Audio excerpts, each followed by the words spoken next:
Welcome to Kenton's videos. Enjoy the video. You start by confirming prerequisites. Check the app version and that the theme supports it, because mismatches break styles.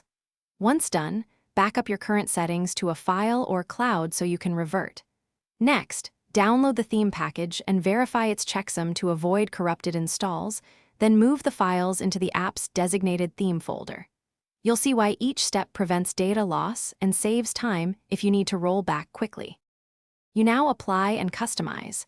Open the Theme Manager and select the new theme, using preview mode first so you don't disrupt active users. Once applied, tweak core colors, fonts, and spacing to match brand or readability needs.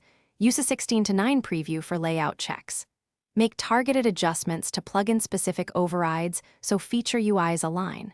Remember to test interactive elements as you go, because visual changes off. You finish by running a quick QA, pass across major pages and responsive breakpoints to confirm the theme behaves.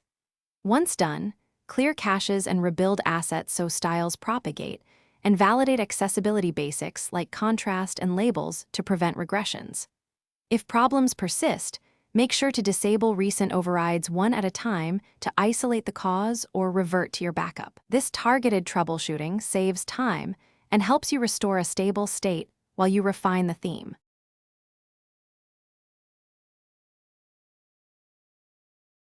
Thanks for watching. Consider subscribing if we helped you.